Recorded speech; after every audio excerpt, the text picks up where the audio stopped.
We're going to talk about the idea of faith making the impossible possible. If I think about it, we'll repeat that idea several times. We're going to begin with the idea that we're all just traveling companions. We're all trying to make it through life, get on through here and get on to heaven, and we all carry our own weight. Now, there's a little bit of a paradox there. We each carry our own weight. That's a clear Bible teaching, and yet we can encourage one another and uphold and uplift one another along the way, and that, of course, is part of what we do. So we face our own personal battles, and I think that's always neat because the personal battles you face are the worst thing you have ever faced. And it's easy to kind of think, well, man, I've got the worst situation in the world ever. And that, of course, is not true. It is true that it's the worst thing you have ever faced, but mankind has been facing various situations, some just totally unimaginable since time before we'd ever think about it. It just goes back that far. So what Satan would like to do is he would like to take the things that wear on us, and they're there. And I don't mean to discount those at all. Those things are absolutely there. But he wants to wear us down with them. He wants us to give him some leverage so he can get a hold of us in one way or the other. And there's just so many ways he could get a hold of us that he's trying to get us off that straight and narrow road. And so what we have to do is come back to the idea that faith makes the impossible possible. I might not see how I'm going to finish this race, but I am going to finish this race. Absolutely. And I'm going to finish it victorious. You want that kind of determination. So don't ignore the struggles. Don't try to pretend they don't exist. I think that, again, gives Satan an advantage when we're just going to try to pretend like, well, that's nothing. No, that's something. Satan's out to get you. That's 1 Peter 5:8. He's still roaming around like a roaring lion, seeking someone to devour, and you're one of the ones he wants to devour. If you're in the straight and narrow, he's looking for any opportunity to get you off. So what you've got to do, what you must do, is back up, kind of look at the battlefield that's around you. That's your battle, and survey it, and look at what's going on. Analyze the obstacles that are there and understand, and we'll clarify this in a moment, you're not fighting against what appears to be the obstacle. You're really fighting against evil, Satan. And so you're going to have that determination. I'm going to keep fighting the good fight. I'm just never, ever going to give up because it's all about perseverance. I enlisted to fight the good fight. I'm in the good fight. It may be in the heat of battle right now, but we're going to get through this one. So we're going to look for that inner strength in those impossible moments. And this is what really, I got to do a sermon on this sometime. 2 Corinthians 12, where Paul asked for the thorn in his flesh to be removed, and God said no. And Paul discovered in that a deeper strength than he ever knew he would have had. And then he went on to say, I count it all joy when I suffer. And he lists several things there. So when we hit those tough moments and we really can't see the way out, that's when we start to learn that God's power is made perfect in our weakness. It is not by my own strength I'm trying to get through with this. It is through my strength submitted to God under his hand. Philippians 4:13, the famous Paul saying, I can do all things all by myself. I don't need no help. That's right. That's wrong, isn't it? I can do all things through Christ who strengthens me. And when we come to the end of our resources, and it usually takes the absolutely impossible where we're just like, I give up. Then God, in a sense, can say, okay, I've been waiting for you to get this point because I have not expected you to do it all on your own. It is the Christian can do all things through Christ. Can I reword that just a little bit? The Christian can do all things with Christ who strengthens him. And when it seems like there is no way out, there is a way out. That'll be in the next lesson, incidentally. So the fight is hard. I don't, you got to be so careful because you just don't want to discount what anybody's suffering.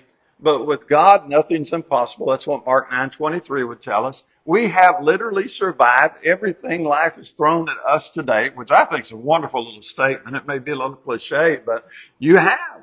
You're here. Life hasn't beat you yet. So our battle is going to be an opportunity to grow. Now, I like going to the gym, and I think there's a great analogy in that our battles are our spiritual weights. They're our spiritual obstacle course. They're our spiritual training. And we are training to be more and more and more like Christ, which is really, really tough when you step back and look at Christ. And then we're learning to walk in his footsteps and carry our cross. It's not all warm and fluffy and cushy. It's tough to take that to the ultimate extreme, but that's where we're endeavoring to go.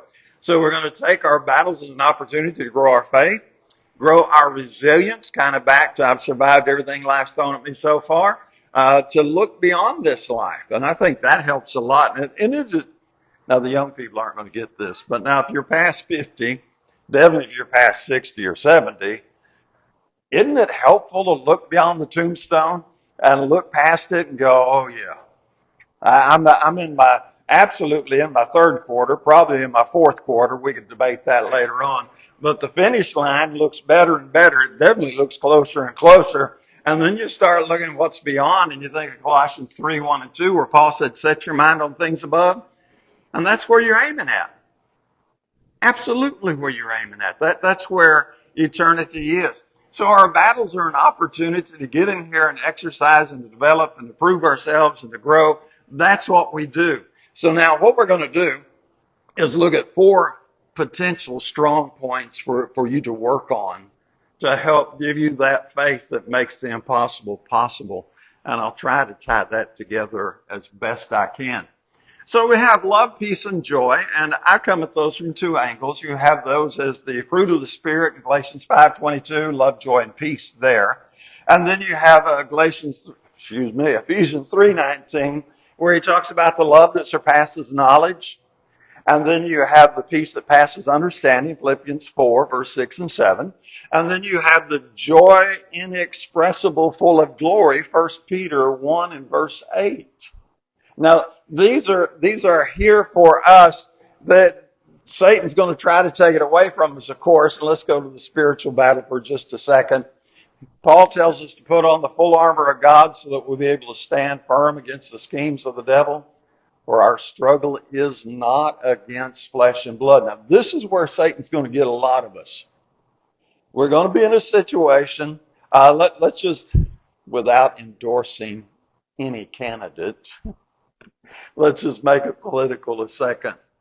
How many people do you know that look at the candidates in the other parties and look at the individual and think that person is their devil? That person is their enemy. Now, it don't matter if you're Republican or Democrat. Everybody does it, you know. The people on the Democrat side look at Trump and think he's just evil incarnate. And the people on the Republican side look at Kamala and think she's evil incarnate. And both of them are wrong. Our enemy is not whoever you're hoping doesn't get the White House or doesn't get the Senate or doesn't get this or that. Our enemy is evil. Our enemy is not flesh and blood. I got to highlight it, but I got to say it again. For our struggle is not against flesh and blood, but against rulers and powers and the world forces of darkness, against the spiritual forces of wickedness in the heavenly places. If I take my focus off and let it become an individual, a coworker, a family member, an in-law, anybody else, and I start thinking, that's my problem. And if he or she or they were gone, I wouldn't have any problems. You're wrong. Because take that crazy coworker that's driving you nuts, pray for God to give them a promotion in another state. A blessing, right? We're supposed to bless our enemies. And so now they get promoted on to another job in another state and they're out of your hair. And now your world's just wonderfully full of bliss, right? No, why not? Because you weren't fighting against them in the first place. Our struggle is not against flesh and blood. And so Satan is going to come in and he's going to steal your love, your joy, your peace. He's going to try to take it away from you any way he can. And it doesn't matter. Think the 5 o'clock evening news. Think politics, which is really in the spotlight this year. think the Olympics and that guy who pretended to be a girl and beat the other girl. I mean, there's just a bazillion ways you can go with that. He uses everything, even the harmless stuff, to try to break people down. Now let me explain what I mean by harmless stuff. He can take this as a harmless break, right? You're like, oh, I'm tired. I need to take a break. Okay. I think taking a break is a really good idea. In fact, they were so busy once in the New Testament that Christ looked at his disciples, and I'm going to paraphrase crazy big time, but he said, we need to get out of here for a while, go to a desert place so we can rest, because we don't even have time to eat with all the people coming and going. There's a time for a break. The danger about the break is, though, you take a break, right? And you've done it at work. I know I did back in my secular work days. Oh, just 5 more minutes. 5 more minutes would be so great. And you get to the end of that 5 minutes and you're thinking, another 10 minutes would really, if I could get 10 more minutes, instead of my 15-minute break, if I could get a half-hour break, man, I'd have it made. And before long, you're pushing for a 45-minute break, an hour break, and it isn't much longer. Everybody's sitting around at work doing nothing. Ain't anybody working, right? That's all. If Satan can get you to sit down, then it's easier to go, no, just stay sitting. It's okay. Take another minute. You've been working hard. And if he can get you to perpetuate that long enough, then he's got you sidelined with the lukewarm. So he can take something that is initially harmless, maybe initially healthy, and turn it into something nasty. Grumbling, moaning, complaining. Man, how many churches are split because Satan was able to get inside 2 or 3 people within a congregation and get them whining, moaning, complaining about how stupid the leadership is, and nobody does anything right around here anyway, and I ought to be the one in control. And we could tell stories, couldn't we, of congregations that don't even exist anymore because of infighting. And it may be that the leadership had made some bad choices.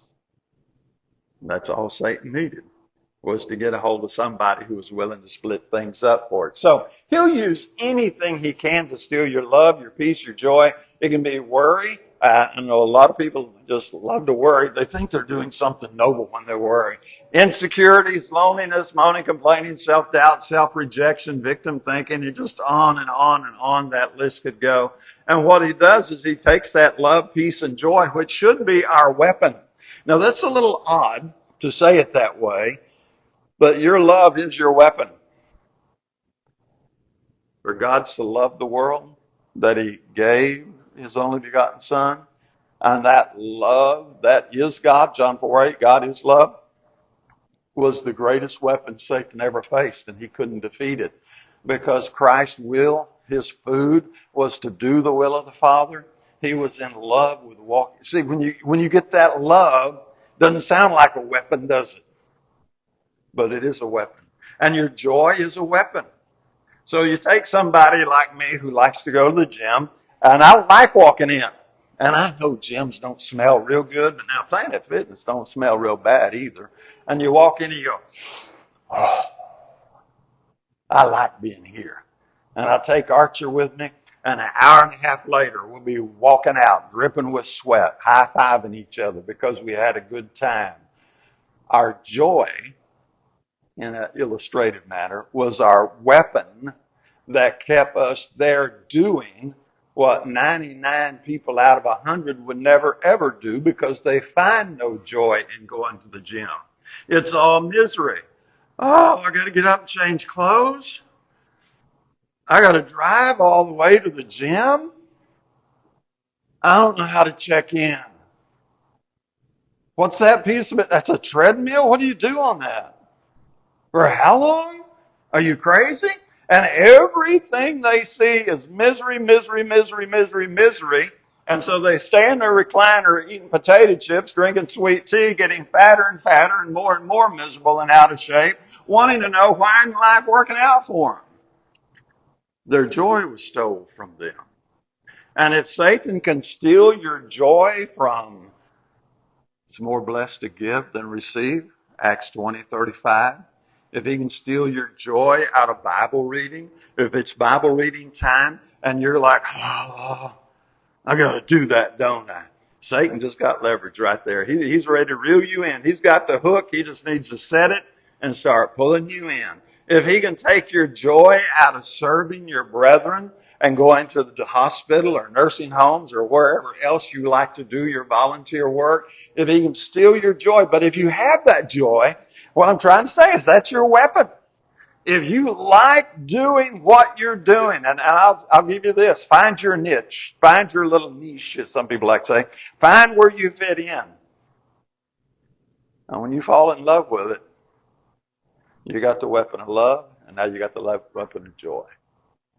Satan's not going to stop you with that. He can't. He didn't have anything to beat those two weapons. And then you have the peace that you come to the end of the day and you pillow your head at night and you're happy that you did what you did that day with what you did with that day and how you did that way. And maybe you didn't bat 1,000, I'll give you that. But you're going, that was a good day. I want to do something like that again tomorrow. Now tell me, faith don't make the impossible possible when you have those as your weapon. So your faith, joy, your love, peace, and joy, they're not a bunker to hide in. I mean, you're going to enjoy them, but it's not a bunker to go hide out in. It's your fuel to propel you further. There are skills to grow, to train, to develop. How do I learn to love more? How do I learn to develop that joy more? How do I learn to have peace in the eye of the storm so I'm confident in God, in Christ, instead of worried about what's out there? When you learn to train those and develop those, that does become your weapon, that becomes your power. And if they bubble up from inside of you and that they're trained to flow that natural, Satan's just helpless. He's not going to get you. So if you want to be one of those people that never, ever give up, you take your bumps, you're all going to fall. I mean, come on, that's what we do. James 3:2, we stumble in many things. We're going to stumble. But if you're going to be one of those people that never give up, then one of the things you're going to do is you're going to learn to develop love, joy, and peace. Not as your bunker, but as your weapons to go out and fight. And you get that. Satan, James, what is it, 4:8, he says, draw near to God, he'll draw near you, resist the devil, and he'll flee from you. You'll get him fleeing with that one. Now let's talk about our church family as part of helping us to make the impossible possible. We're not a magical group. We're just a support group. I don't mean this to insult any of us, but we're all messed up. Come on, we all sat down and started telling our stories. None of us have a fairy tale life. We've all had things in our life that were tough. This isn't a place to share stories, but you've got to be careful about sharing stories, incidentally, because it's like apples and oranges. The worst thing that happened to me and the worst thing that happened to you, they're both bad, but they're different. And what the human mind does is, but mine's worse. Mine's worse than yours. Because I don't know why. That's just what the mind does. And so be really, really careful. Don't get into that comparison game. Keep your expectations humble with your church family because we are a support group. We're all just sinners in the healing process. We've been forgiven by the blood of Christ, but we are still learning to perfect holiness. So Romans 3:23 would be good there. James 3:2. We all stumble in many ways. I usually don't go on to the latter part of this verse, but he says, if anyone does not stumble in what he says, he is a perfect man, able to bridle the whole body. Now, let me give you a little take on that. The person that can control their speech has reached the pinnacle. Has a church member ever said something stupid to you? Has a fellow church member ever said something to you and you walked away going, what kind of fool is that? It happens. Why does that happen? Because to get to this level of not stumbling in what we say is the pinnacle. If you can get there, then you're able to bridle the whole body as well. That's like the toughest thing to do. And so when somebody says something a little unthought-worthy, uncool or something to you, just go, yeah. They're still in training. They haven't got it yet. So in our imperfection, We just lock our arms. We stand together. Because who else are we going to stand with? Think about it. Most of you have your political party. How many people on the national level are going to stand and really lock arms with you? How many of you have a ball team you really, really like? I don't want to take your ball team away from you. I just want to ask you, how many people on that NFL team or that NBA team are coming over to your house to help you out and stand and hold firm in the face of temptations? Have your entertainment. Do your political choosings. But those aren't the people you lock arms with. People you lock arms with, that's your local church family. And when we do something a little makes you want to roll your eyes, just remind yourself, yeah, we're all in training. We're all wounded healers trying to get to higher ground. And we don't have all the answers. But you know what brings us together? We're seeking the answers in the same place. And that gives us a something to unify around. And more specifically, of course, the Word of God there. So it's not always pleasant being part of a church family. There's some rough times there. And sometimes people just really get out of line. But we're a hospital for the spiritually sick. And so we learn to deal with it. Iron sharpens iron, so one man sharpens another. That's part of the training that we have is here. You know, so Archer and I like to go to the gym. I finally got him to go along with me. And he'll get in my face and I love it. Now this is grandpa, grandson thing. This is not bad, but he calls me old man. And that's a loving thing, right? Please say yes. And he's going like, maybe. And what he does is he motivates me to do better. And I was telling Allie the other day, it's kind of funny. When I'm in the gym by myself, I do not do as good as when I'm in the gym trying to show out to my grandson. And I'm sure it's probably vice versa. You see? And so as a congregation, we have that same synergy where we're helping one another be higher, be stronger, be better, because we're learning to sharpen one another. If that sharpening is just motivation, we need that. That really helps to kind of have those people around us pushing us on. Now, sometimes we need people to get in our face, preach the word, be ready in season, out of season, reprove, rebuke, exhort with great patience and instruction. Usually we don't like reproving, rebuking, and exhorting, but we need it. We need to prod one another, push one another, encourage one another. We need to be called out when we're doing something that is obviously, blatantly wrong. That's part of what we do. And then we hang with one another. Here he says, strengthen the hands that are weak, the knees that are feeble, make straight the paths for your feet, so the limb which is lame may not be put out of joint, but rather be healed. And there are times when people just need a hug.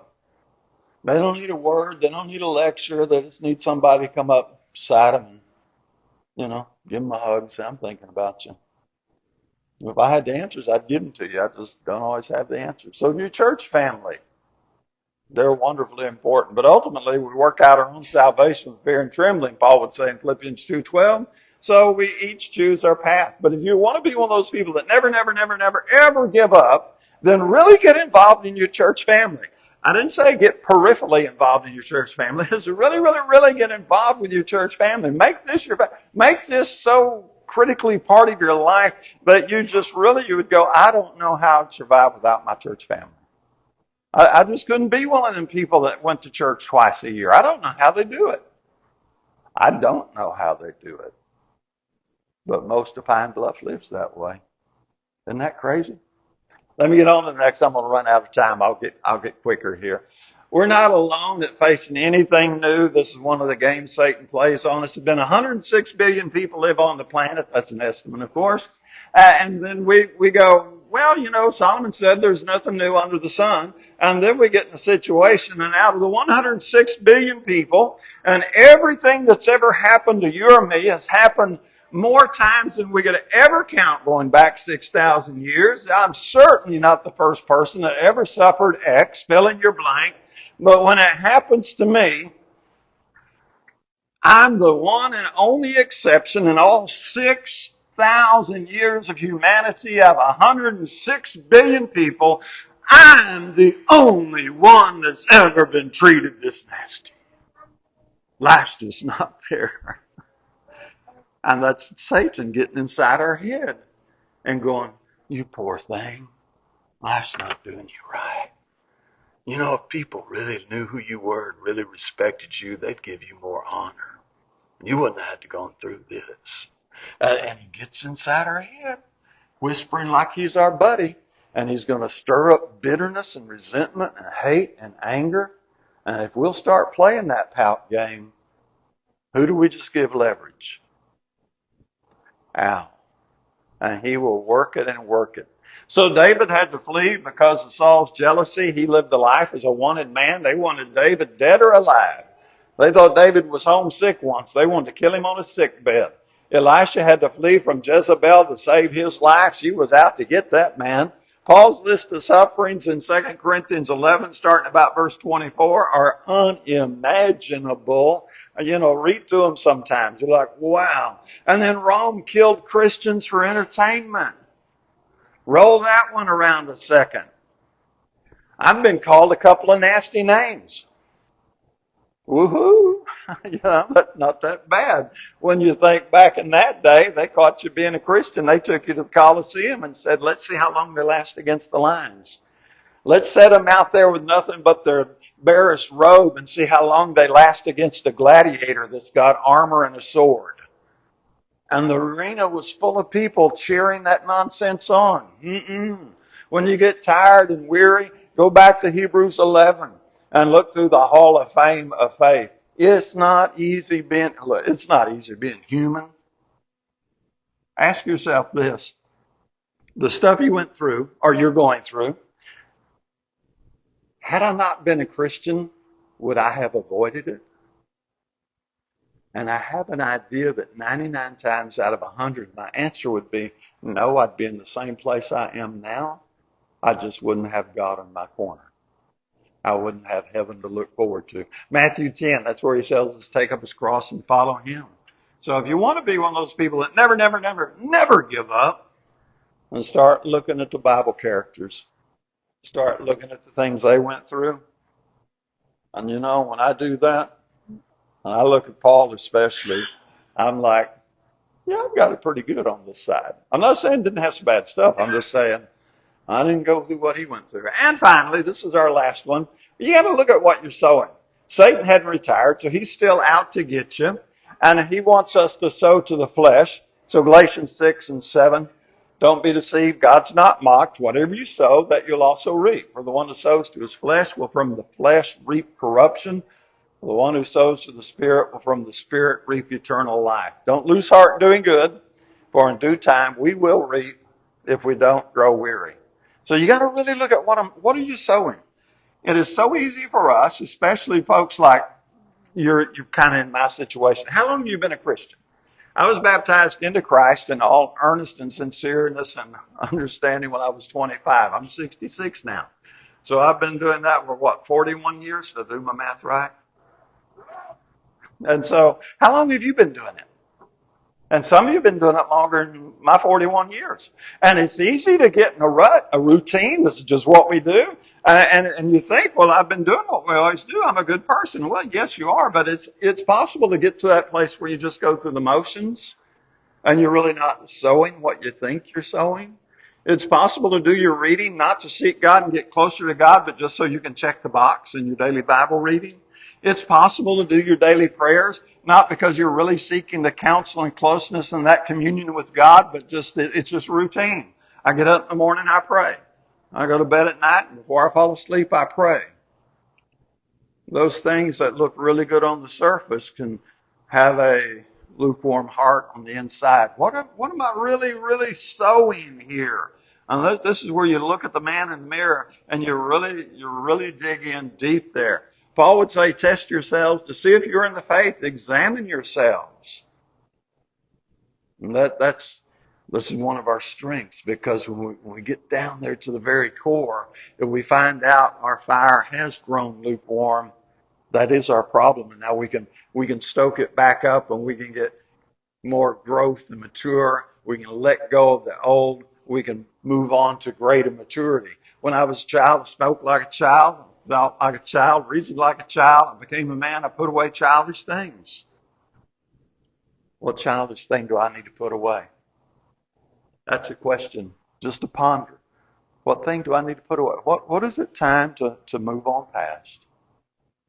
Do you know people who had rough childhoods and now they're 60 and 70 years old and they're still carrying the bitter baggage of that childhood with them? Now what happened in childhood was bad. It was rough. But there comes a time to let it go. That's over. That's 60 years behind me. Normally the way I would illustrate that, somebody steals your purse or your wallet and you come to me and go, I just left Walmart, you're not going to believe what happened. And you're going to be red and you're going to be full of energy and you're going to be angry.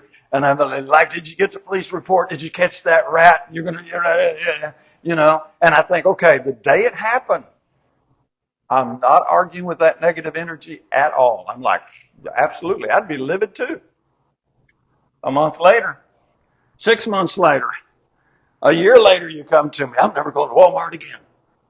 I was there 2 years ago and somebody stole my wallet. And now you're full of energy and your face is red and your blood pressure is up and you're angry.